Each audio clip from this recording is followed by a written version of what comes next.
Selamlar herkese. Arkadaşlar ben dönüp dolaşıp Isle of Skye'ya yani William kankim'in yanına geri döndüm. Bu videoda da neden sürekli buraya gidip geliyorum, burada nasıl kalıyorum, nasıl yaşıyorum, bundan sonra ne yapacağım, planım ne, bunlardan bahsedeceğim.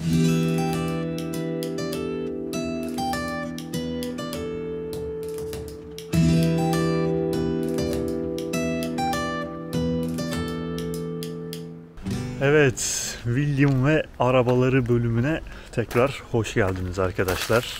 Şu an devletle ilgili Avrupa'da medeni bir ülke nasıl olur? Bununla ilgili bir update'imiz var. Size kısaca ondan bahsedeceğim. Daha önceki videolarda birkaç kere bu konulardan bahsetmiştim. Bakın bu William'ın Londra'dan aldığı taksi ama artık çalışmadığı için bunu kiler olarak kullanıyor. İçinde böyle gereksiz malzemeler falan var. 1000 pound'a almıştı bunu Londra'dan. Şu gördüğünüz Mercedes'i ben buradayken LPG'li diye aldı 600 pound'a ve bir kere bile kullanmadı çünkü bunun sigortası yokmuş. Trafiğe çıkamıyormuş. O yüzden burada duruyor. 2 yıldır burada duruyor. Satacak bunu inşallah. Bir de William'ın mavi bir arabası vardı ama şu an onun yerinde bu var. Neden?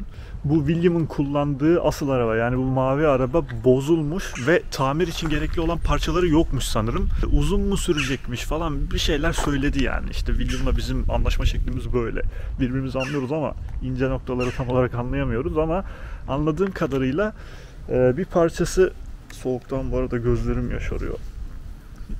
Yani anladığım kadarıyla bir parçası yokmuş, şu an tamir edemiyorlarmış ve uzun sürecekmiş herhalde bu. O yüzden devlet bu arabayı William için kiralıyor. Hatta bu arabayı Mayıs'a kadar kiralamış William'a. 6 ay falan William kiralık araba kullanabiliyor. Kendi arabası çalışmadığı için, bozulduğu için ve bunun bütün masrafını devlet ödüyor. Bir süredir tutturdu ben kendi arabamı istiyorum falan diye. O daha iyiymiş herhalde bundan. Arayıp duruyordu, bir şekilde halletti. Çözmüşler. Bu arabayı verip kendi arabasını geri alacak. Yani kendi arabası dediğim gene devletin verdiği arabası da. Daha önce anlattım bunu da. Bunun sebebi de işte William'ın çalışamaz durumda olması. William çalışamaz durumda olduğu için devlet William'a araba veriyor ve kaldığı evin kirasını ödüyor. Aynı zamanda da maaş veriyor. Avrupa'da bir ülke nasıl olur?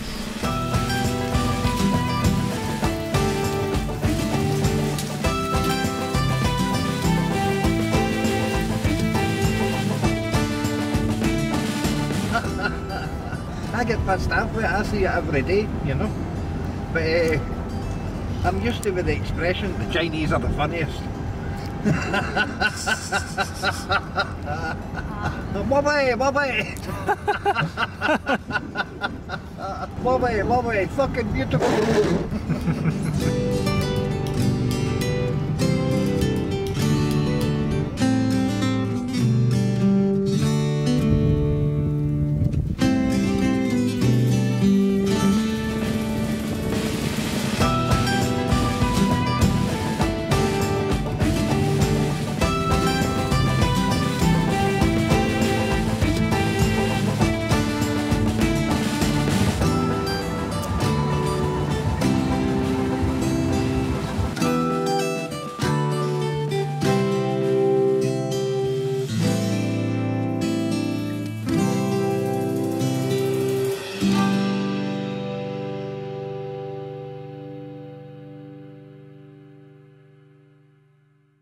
Is this yours?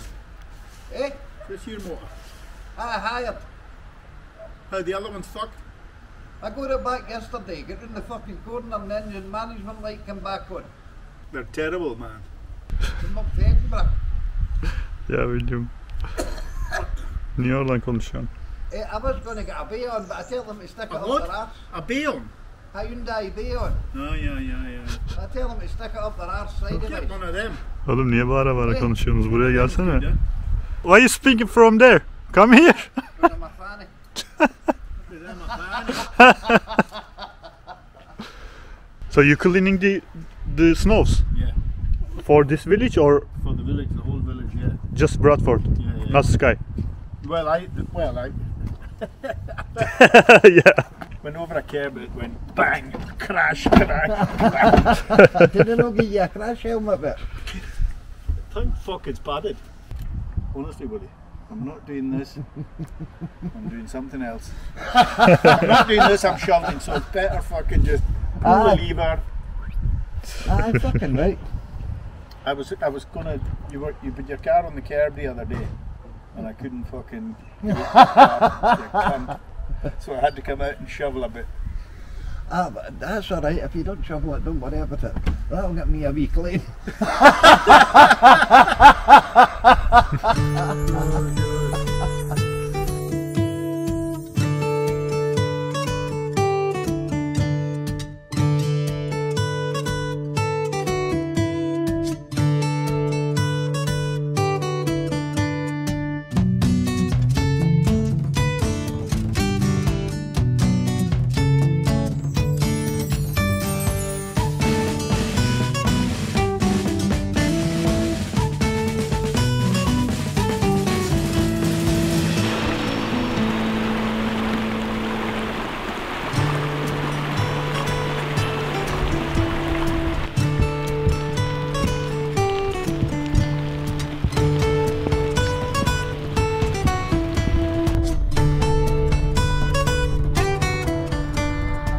Abi o kadar güzel yerler var ki.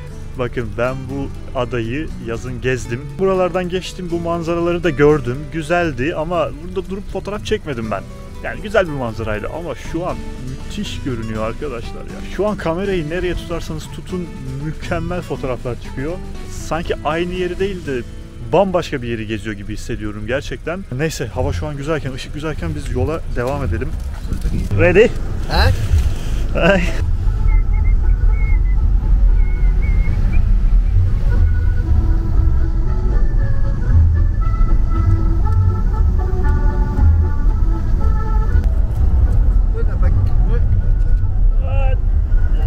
It's an eagle? What was that? I think it was a buzzard. Huh? I think it was a buzzard. Buzzard mı? Buzzard ne ya? Buzzard. What is buzzard? A buzzard, a big fucking bird of prey. You need to be quick after fucking mark. Honestly, you're too slow. I don't know, you just stopped and I didn't realize you. I'm an old fucking man. I've got- And I'm faster than you. Yeah, I focus the road, I focus the mountain, I'm not looking to the birds. Ah, you should look everywhere.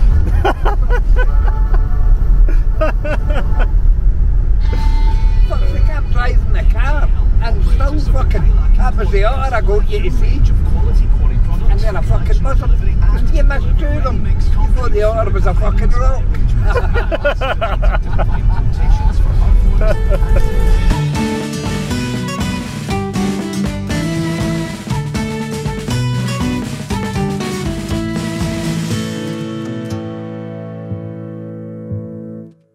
Burası da o gelip dinozor ayak izini gördüğüm yer. Şu kayaların yapısına bakar mısınız arkadaşlar? Gerçekten yani bir dinozor olsam buralarda takılırdım herhalde. Şuraya bakın ya.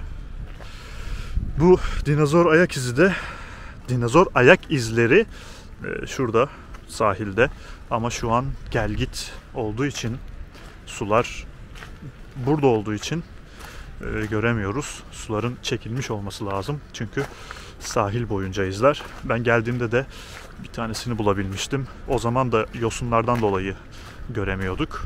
Ama bir tanesini görmüştüm. Ya şuraya bakar mısınız ya? Abi şu yolun güzelliğine bakar mısınız? Yani Isle of Skye gerçekten mükemmel arkadaşlar. Burayı daha önce gezdim ve şu an kışın hızlandırılmış bir şekilde tekrar gezdiğim için de çok memnunum açıkçası. Bununla ilgili daha önce bahsettim.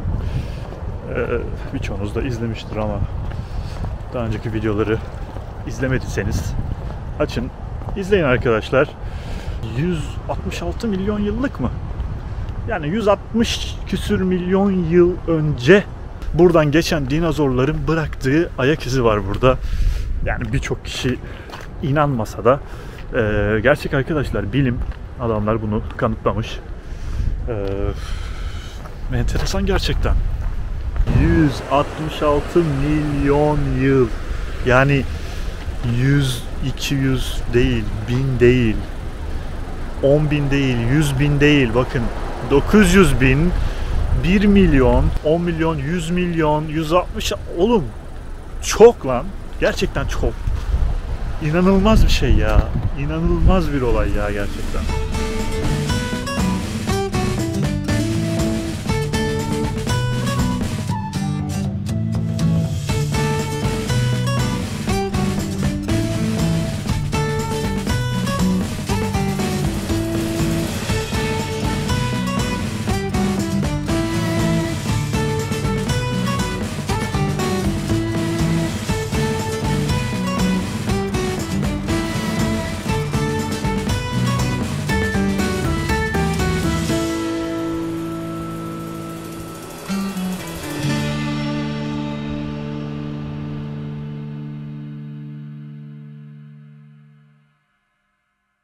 Right, that's us stoked. No, don't say that. Araba kaymaya başladı. Daha fazla yukarı çıkamıyoruz. Gülme a**ına koyayım. You can laugh now, man. We can die. Look, and there is graves there already, you know. That's alright, we're not that far to go. Yeah, so everything is ready for us. Fucking. You had to take my staff aside, hang yourself. Man, there is no even barriers, you know? How do you say in English? Aye, barriers. Barriers? It's fucking dangerous.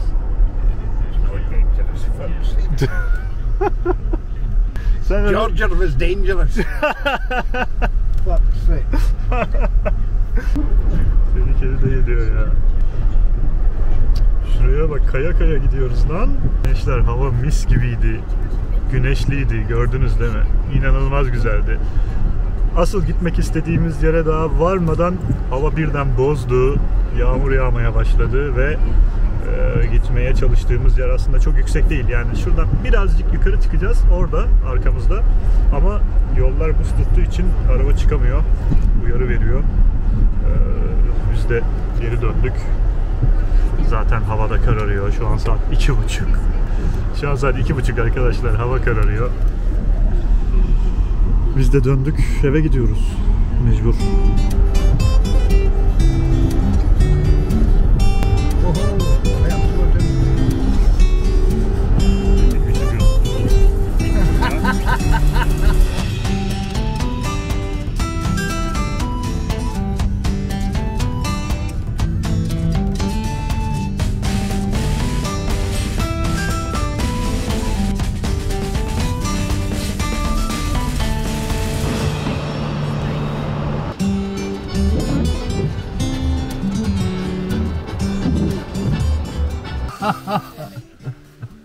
Where are you from? From the Netherlands. Oh, whereabouts? Yeah, it's called Leiden. I'm not sure if you've heard of it. Aye, It's like I know it, aye. Amsterdam. I was over there 3 weeks ago. Oh, really? I was Borkless, Eindhoven. Den Bosch in Scotland. That's a different city. Oh, Den Bosch, aye. I was at the Freedom Festival there in May. Sorry? Freedom Festival Oh, in May. Where are you staying? in Inverness. So I'm going back to Portree and then take the bus from Portree to Inverness. You want a ride back to Portree? Oh, that would be wonderful, yeah? Jump on.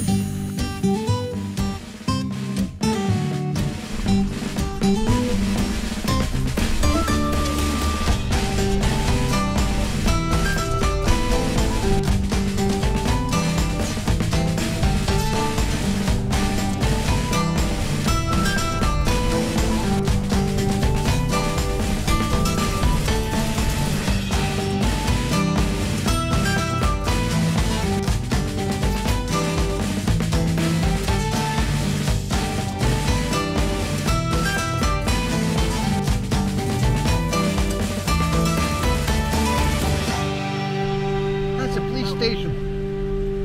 It closes at 5 o'clock. Really? I'm fucking no joking. So, after 5 o'clock, 5 o'clock. The policeman comes to the house.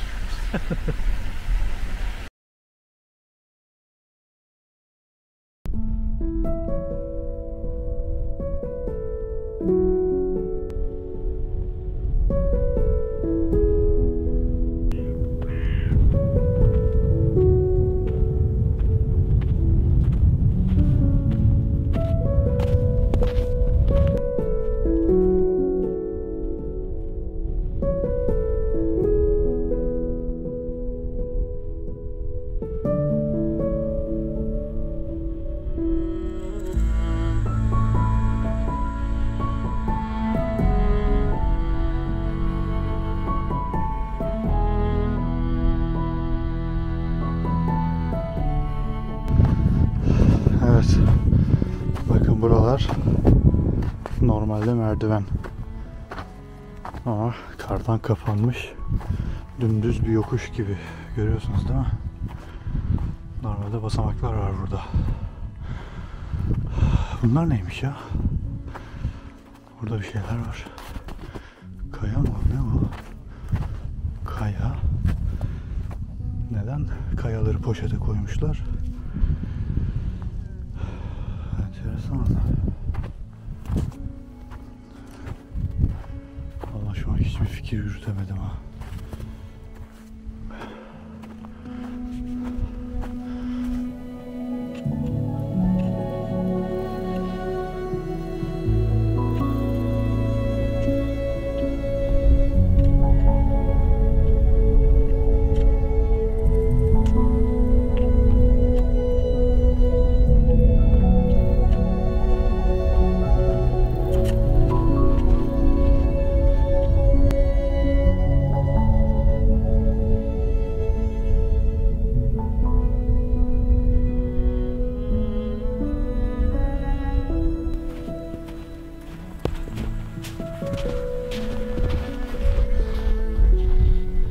Bakın görüyor musunuz? Bütün herkes şuraya tırmanıyor. Büyük ihtimal bir kişi oraya gidiyor diye herkes onu takip ediyor. Şimdi onlar oraya gitti diye de o tarafa doğru ayak izi oluştu. Ama şöyle bir şey var. O tarafta hiçbir şey yok. Çok yanlış yere gidiyorlar. Çok yanlış yere gidiyorlar ve şu an buradaki herkes oraya tırmanıyor. Onun arkasında hiçbir şey yok.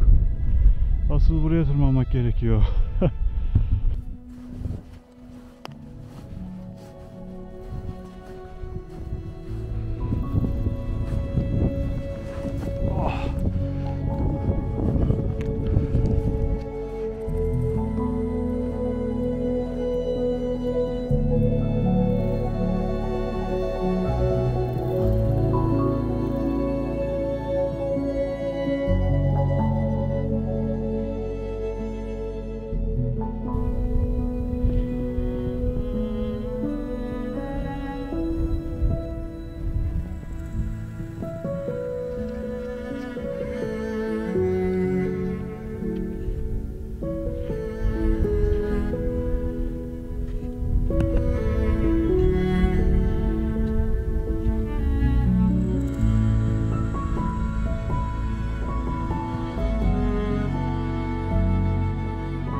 Bakın arkadaşlar, bu Britishler, Scottishler. Bakın, bu daha önce bahsetmiştim ya, lavabonun içerisine şeyi kapatıyorlar, işte sıcak suyla soğuk suyu birleştiriyorlar. Bak böyle yıkıyor bunu, tamam mı?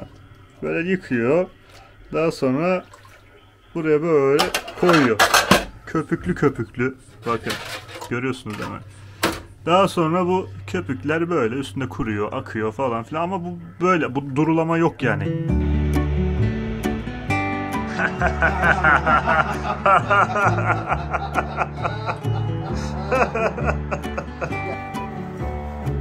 Yes!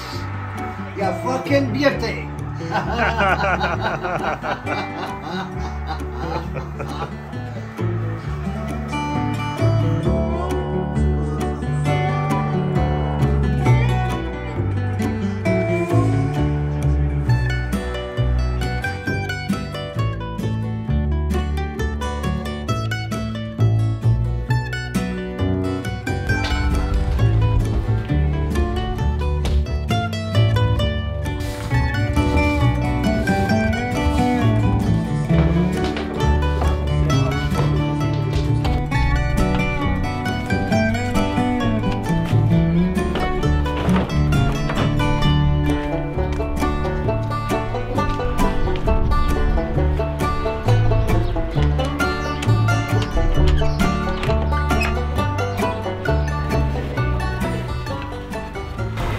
Arkadaşlar bugün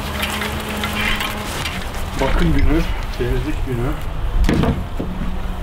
Bisikletin her yeri değişecek maalesef.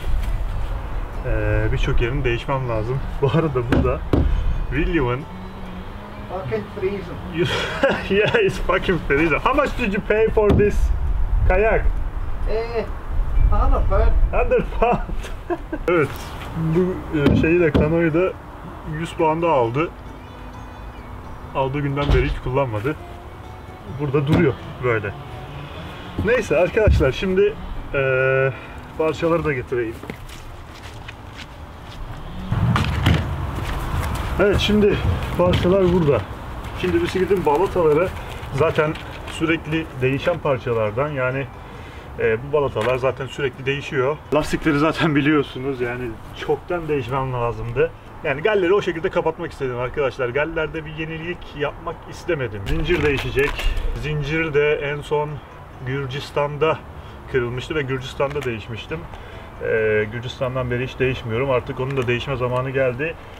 Zincir değişecekken de arkadaki kaseti de değiştireyim dedim. O da bisiklet geldiğinden beri hiç değişmedi. Yani tam 2 yıl oldu. Bu arada arkadaşlar, bu gördüğünüz her parça 25-30 pound civarı. Yani 25-30 derken bayağı bir yapıyor yani maalesef. O yüzden sadece bisikletiniz olduğu zaman iş bitmiyor. Tabii uzun bir yoldaysanız, 3-5 aylık bir yoldaysanız gerek yok. Bakın bu ön bagajın şu yandaki aparatları Gürcistan'dayken kırılmıştı ve başıma çok kötü şeyler gelebilirdi arkadaşlar. Yani hava -15, -20 derece, dağın başındayım. Yani çok kötü şeyler yaşayabilirdim. Ön bagaj üretiyorsun kardeşim. Yani yaptığın şey şöyle bir tane demir parçası yapmak ve bunu sağlam bir şekilde yapmak. Yani bunu yapamıyorsan yapma kardeşim bu işi. O yüzden kesinlikle Bontrager marka bagaj almayın arkadaşlar. Bana çok soran oldu. Kesinlikle almayın. Neden? Çünkü biz bu kırılan parçaları tamir ettirdik. Daha sağlam bir parçayla tamir ettirdik. Bu sefer ne oldu? Bu bagaj baktı buradan kırılmıyor. Kendi parçasından kırıldı. Yani bagaj tamamen kırıldı. Tekerimin üzerine de bindi ama ben çok yavaş gidiyordum o sırada. O sırada çok hızlı gidiyor olsam bitmiştim arkadaşlar. Yani beni şu an burada göremiyor olabilirdiniz. Onun yerine Surly'nin ön bagajını aldım. Surly'nin, herkes farklı söylüyor. Bu da, yani aslında en başta bunu alacaktım. Bu 120 pound'tu. Bu da 90 pound'tu. Dedim kaliteli marka dedim, bundan alayım dedim ama pişman oldum. Şimdi ne oldu? Hem 90 pound'um gitmiş oldu, hem gidip bir de üstüne 120 pound verip tekrar bundan almış oluyorum. Şimdi bisikleti şöyle hızlıca bir yıkayıp spreyleyip temizleyeceğim. Daha sonra değiştirebildiğim parçalarını değiştireceğim. Yeni tura artık hazır bir hale getireceğim. Çünkü yakın zamanda artık yola çıkmam lazım. Evet, bu arada şöyle yeni bir aletimiz var. İnanılmaz hafif ve boyutuna göre gerçekten inanılmaz yüksek bir sesi ve bası olan, aynı zamanda müthiş kaliteli bir ses çıkaran bir alet. Bisikleti temizlerken biraz müzik dinleyeceğim. Size de göstereyim. En güzel özelliklerinden birisi tamamen su geçirmez olması arkadaşlar. Ve şarjı 20 saat kadar gidiyor.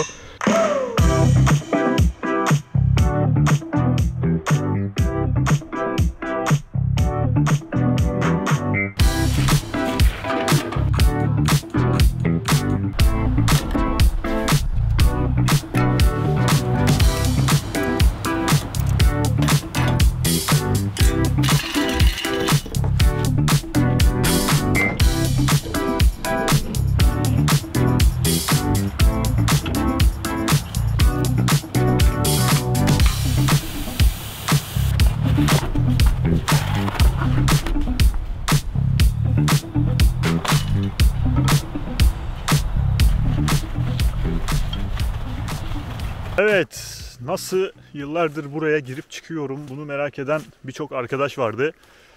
Ve bunu hiç sorgulamadan neden buralarda gezdiğimi sorup bundan şikayet eden birçok arkadaş vardı. Arkadaşlar, ben buraları gezmiyorum. Ben burada yaşıyorum. Yani böyle bir durum var. Pandemiden önce de Birleşik Krallık'ta yaşıyordum, Londra'da yaşıyordum. Fotoğraf ve video üzerine bir şirketim var. Serbest meslek olarak çalışıyorum. Bu ülkede iş yapıyorum ve vergimi ödeyip bu ülkede yaşıyorum. Belli bir süre burada yaşadıktan sonra da pasaport almaya hak kazanıyorsunuz. Her ülkede olduğu gibi.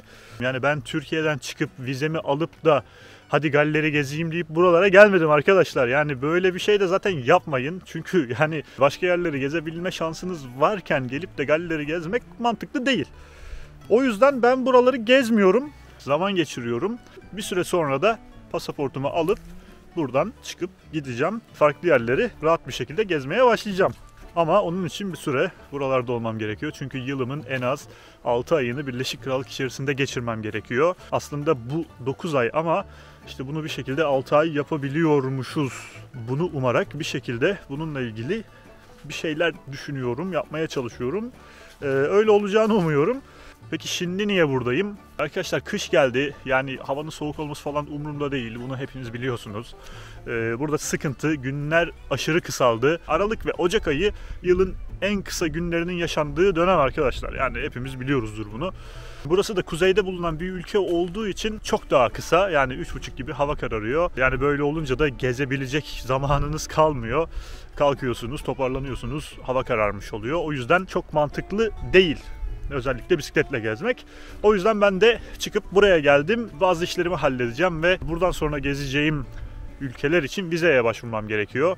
Avrupa'da bir planım var. Onun için Schengen vizesi almam gerekiyor. O yüzden buraya geldim. Bir de bisikletle ilgili bazı eksiklerimi falan tamamlamam gerekiyordu. Onları halledeceğim. Vizeye başvuracağım. Bu Ocak ayını da burada geçirip daha sonra yola çıkacağım. Tekrar bisikletle gezmeye devam edeceğim. Bir de sürekli yolda olduğum için elektriğim olmuyor. Elektrik bulduğum zaman da genelde 2 gün 3 gün boyunca video editliyorum. Yani tüm zamanımı video editlemeye harcıyorum. Bunun dışındaki yapmam gereken hiçbir şey yapamıyorum arkadaşlar. Hazırda böyle bir fırsat elime geçmişken dedim bütün işlerimi halledeyim. Yapmam gereken bazı şeyler vardı. Çok uzun zamandır planladığım. Bunlarla uğraştım biraz. 1 aydır buralardayım. Bu 1 aylık süre içerisinde bir şeyler çekip size de göstermeye çalıştım. Yani durumlar böyle arkadaşlar. Bu arada videoyu kapatmadan şundan da bahsedeyim. Yıllardır internet sitem üzerinden fotoğraf satışı ile ilgili planlar yapıyorum arkadaşlar ve uzun zamandır bununla ilgili çalışıyorum ve William'ın yanına geldiğimden beri de internet sitemi düzenlemeye çalışıyorum. Sonunda bitirdim. İnternet sitemin fotoğraf satışını açtım. mustafakaraaslan.com adresine girerek çektiğim fotoğrafları oradan görebilirsiniz. İstediğiniz fotoğrafları da satın alabilirsiniz. Hepinize şimdiden teşekkür ediyorum. Bir sonraki videolarda görüşürüz. Bay bay.